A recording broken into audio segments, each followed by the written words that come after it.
Pekalongan, penyebarluasan berita proklamasi di Karesidenan Pekalongan memunculkan berbagai macam reaksi, salah satunya ialah sentimen rasial yang ditujukan terhadap orang-orang Tionghoa. Sentimen itu bisa jadi karena lupa atau ketidaktahuan. Sebagai contoh, ada seorang Tionghoa di Tegal yang dicambuk sampai pingsan karena lupa mengucapkan salam merdeka ketika melewati pos penjagaan. Ada pula yang tidak tahu menggunakan galah pengganti tiang bendera untuk memetik mangga. Selain memunculkan sentimen rasial, penerimaan berita proklamasi dan tindakan pengibaran bendera menimbulkan pertentangan antara kelompok nasionalis dengan Pangreh Praja. Wali Kota Tegal, misalnya, hanya mengizinkan pengibaran bendera merah putih sebagaimana aturan yang berlaku. Aturan yang dimaksud ialah Hinomaru di sebelah kanan dan merah putih di sebelah kiri.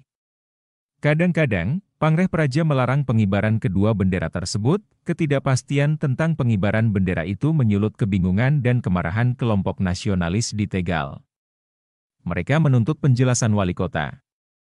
Penjelasan itu baru diberikan tanggal 11 September 1945 pukul 8 di Gedung Gereja Katolik di Keraton Lor. Dalam acara tersebut, Wali Kota Tegal, Tuan Sungep, yang datang terlambat 40 menit, menyampaikan bahwa ia belum menerima instruksi resmi tentang kemerdekaan. Lebih lagi, kata Tuan Sungep, Kanpo, lembaran resmi pemerintah, pun tidak menyebut proklamasi. Mempercayai berita-berita di luar kedua sumber tersebut. Menurut Tuan Sungep, berbahaya. Belum selesai memberikan pernyataan, Kadarisman, anggota KNI, memotongnya. Menurut Kadarisman, kemerdekaan bukan seperti orang tua yang memberikan permen kepada anaknya yang merengek-rengek. Kemerdekaan datang dari bangsa sendiri, bukan dari perintah resmi Jepang. Tetapi ada cara lain untuk mencapai kepoetoisan hati Sawedara. Saya perintahkan di sini Soepaja Sawedara menoiroet perintah ini. Hentikan pertempuran, Jenderal Bethel juga mengeluarkan kesanggupan untuk tidak mengirim tentara pendudukan di Yogyakarta.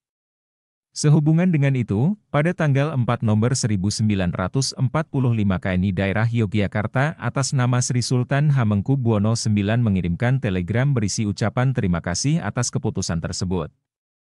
Namun demikian, ia mengharapkan surat pernyataan Sang Jenderal, Ambarawa, kekalahan tentara Nica di Magelang melahirkan suasana genting di Ambarawa. Hal ini bermula tanggal 21 November 1945. Ketika truk-truk pengangkut tentara Inggris dari Magelang mulai berdatangan sejak pagi hari. Tidak hanya itu, Inggris pun menempatkan tanknya di rel kereta api Secang, dan selanjutnya memutus jalur kereta api serta telepon Magelang-Ambarawa, pengejaran tentara Nica yang menuju Ambarawa terus dilakukan. Berbagai pertempuran dan insiden turut mewarnai upaya itu. Salah satu contohnya adalah pertempuran yang terjadi antara Desa Tempoeran Jambu. Situasi malam yang gelap membuat suara tembakan relatif tidak terlalu terdengar di kedua belah pihak. Sementara itu, sampai hari kedua pertempuran, ada 2 truk tentara Nica yang telah berhasil dirusak masih di hari yang sama. Gurha yang bergerak menuju Ambarawa membakar semua rumah penduduk, dari mulai Desa Pingit sampai Jambu, Secang.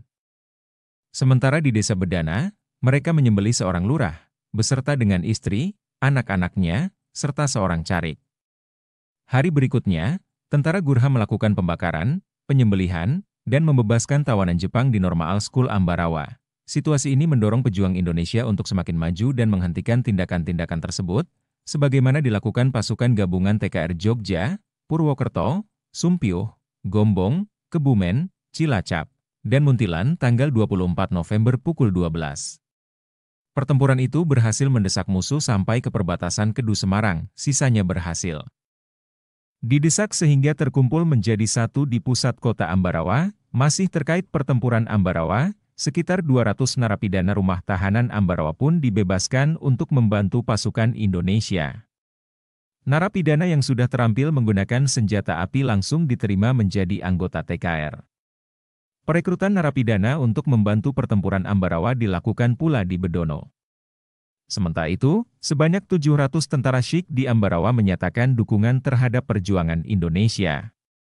Ketika pertempuran Ambarawa berkobar, masih mengutip Kedaulatan Rakyat, 240 pasukan itu meminta pita merah putih. Selain narapidana dan tentara Sikh, pasukan Indonesia di Ambarawa memperoleh tambahan pasukan dari para kiai. Sambil menyerukan perang sabilillah, mereka gigih menyerang musuh.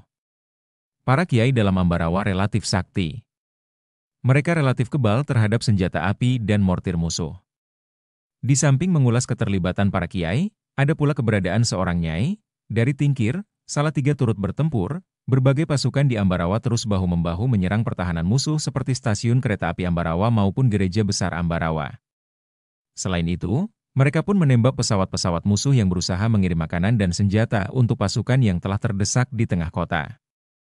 Kemarin, tengah hari, datanglah di atas Ambarawa 8 pesawat terbang Mosoeh menjambar 6 diantaranya mengangkut 240 tentara Pajoeng dan berpoeloeh 2 peti bantoyan senjata dan makanan. Baroi kali ini Mosoeh kebingungan datang membawa bantoyan yang sedemikian besarnya. Hal ini Moedah dimengerti sebab perhoiboengan darat antara Semarang Ambarawa Soedah terpoetoes dan Soedah dikoesai oleh tentara Rakyat. Sementara itu, pertempuran demi pertempuran di Ambarawa membuat Inggris semakin terdesak. Mereka kemudian memusatkan pertahanan terakhir di Banyu Biru, yang memiliki benteng pertahanan, yaitu Benteng Willem I. Benteng buatan Belanda itu merupakan benteng bawah tanah yang berlapis beton 2 susun dengan ketebalan masing-masing 1 meter. Tanggal 2 Desember 1945, serangan serentak dan besar-besaran mulai dilancarkan di Ambarawa. Penyerbuan serentak itu disusun oleh Soe Kiswo, Soe Jadi, dan Bambang dari pemberontak Rakyat Indonesia Jawa Tengah. Ada 85 pemuda yang tersusun menjadi 5 lapisan menyerbu Banyu Biru. Penyerbuan serentak itu berhasil menduduki Benteng Willem I dan membuat musuh mulai melarikan diri dari Ambarawa. Keberhasilan serangan serentak di Banyu Biru dilanjutkan dengan serangan serentak berikutnya, yang membawa kemenangan penuh. Dalam hal ini, Kedaulatan Rakyat edisi tanggal 17 Desember 1945 menurunkan headline berita TG, 17, Peringatan Hari Kemerdekaan Indonesia Kota Ambarawa Seloero Ehja di tangan kita. Kemenangan di Ambarawa itu dimulai ketika pukul November 12 malam, tanggal 11 Desember 1945, Markas Tentara Gabungan di Ambarawa memutuskan untuk melakukan serangan habis-habisan. Serangan pertama dilakukan oleh Haji Moechlis dari Cilacap. Bersama dengan 60 anggotanya mula-mula ia melakukan pergerakan dari bukit di sebelah utara Gereja Besar. Selanjutnya, pada tanggal 14 Desember, kelompok ini masuk ke kota menyerang Gereja Besar, salah satu basis pertahanan musuh. Pada tanggal itu pula, Gereja Besar dapat diduduki dan bendera merah putih sebagai tanda kemenangan Republik Indonesia dikibarkan di puncak gereja. Setelah menduduki Gereja Besar Ambarawa, pasukan yang dipimpin oleh Haji Moechlis melakukan serangan ke berbagai tempat penting lainnya. Beberapa di antaranya adalah stasiun dan 2 benteng di Ambarawa, Benteng Ambarawa Willem I dan Benteng Pendem Banyu Biru. Pergerakan pasukan ini membuka kunci kota Ambarawa dari berbagai penjuru dan memungkinkan pasukan-pasukan lain, seperti pasukan rakyat Purwokerto dan Banyumas, Yogyakarta, Kedu, Solo, dan Salatiga, masuk ke dalam kota Ambarawa. Sementara itu, di Kabupaten Pekalongan, tersebarnya berita proklamasi mendorong pemuda di sana beramai-ramai menyebarkan poster merdeka atau mati serta mengibarkan bendera. Di kantor Karesidenan, pengibaran bendera itu menyulut ketegangan dengan Jepang dan menuai protes baik dari penguasa Jepang maupun Pangreh Praja di sana. Untuk mencegah pertumpahan darah, baik bendera merah putih maupun Hinomaru dilarang dikibarkan di sana. Masih di Pekalongan, proklamasi kemerdekaan menumbuhkan sentimen anti-Jepang. Sentimen itu semakin memuncak ketika Kenpeitai menolak menyerahkan senjata dan terus melakukan pameran senjata. Kondisi ini membuat situasi semakin memanas. Untuk meredamkannya, pada tanggal 4 Oktober 1945, di markas Kenpeitai, Kebon Rojo, diadakan perundingan antara residen Pekalongan dengan pimpinan Kenpeitai. Saat perundingan sedang berlangsung, Kenpeitai menembaki rakyat yang menyaksikan perundingan itu. Situasi menjadi tidak terkendali. Sujono, salah seorang yang berada di sana menuturkan bahwa bersamaan dengan bunyi tembakan, ia melihat seorang pemuda berusaha mengibarkan bendera merah putih. Ada pula pemuda, berdarah di kepalanya, naik ke atap gedung Kenpeitai membawa minyak tanah hendak membakarnya. Sementara itu, Kenpeitai terus menembak tanpa tujuan. Informasi tambahan diperoleh dari Soe Mangku, saksi mata lain dalam peristiwa tersebut. Soe Mangku yang kala itu tercatat sebagai pemuda Sampang. Pekalongan, Dalam surat pernyataannya menuturkan bahwa ia bersama dengan teman-temannya sengaja datang ke markas KNPTI sejak pagi untuk melihat perundingan antara Indonesia dengan Jepang. Ketika hari sudah siang dan beduk masjid mulai berbunyi, perundingan pun belum selesai. Rakyat yang menonton pun mulai gelisah. Perjuangan merebut benteng tersebut dimulai sejak tanggal 21 November 1945, yang berakhir pada tanggal 15 Desember 1945. Jatuhnya kedua benteng tersebut melemahkan pertahanan musuh di sekitar Tuntang, Ngasinan, dan Bawen. Tidak hanya itu, jalan-jalan yang menghubungkan Salatiga, Tuntang, Ngasinan, dan Bawen pun dilaporkan sunyi. Untuk berjaga-jaga, pasukan-pasukan Republik Indonesia yang berada di Ambarawa melakukan pembagian tugas patroli sebagai berikut. 1. Pasukan Ambarawa menjaga kantor telepon, pertigaan Jalan Tuntang, serta pertigaan Toko Senda. 2. Pasukan gabungan Ambarawa Magelang berjaga di Kawedanan dan Sekolah Taman Siswa. 3. Pasukan Yogyakarta Purwokerto berjaga di kantor polisi dan stasiun. 4. Pasukan Yogyakarta berjaga di Kampemen dan Hotel Merdeka. 5. Pasukan Solo di Warung Lanang. Sementara itu, terkait dengan keadaan dalam kota Ambarawa, rumah-rumah penduduk hampir secara keseluruhan telah terbakar habis. Gedung-gedung yang masih berdiri rata-rata dalam kondisi rusak parah. Sementara di jalan-jalan di dalam kota hampir tidak dapat ditemukan penduduk. Mereka dilaporkan telah meninggalkan rumah masing-masing untuk mengungsi. Di samping melakukan pembakaran, penyembelihan pun dilaporkan terjadi di Ambarawa, baik saat pertempuran maupun pasca kemenangan Republik Indonesia. Salah satu peristiwa penyembelihan yang dilaporkan ialah penyembelihan Kiai Hasjim. Dia disembelih oleh Gurha saat sedang berzikir di Masjid Jambu. Tidak ketinggalan, perampokan pun menjadi bagian peristiwa sehari-hari yang terjadi di sekitar Ambarawa serta jalan antara Ambarawa, Majen, Ungaran, serta Semarang.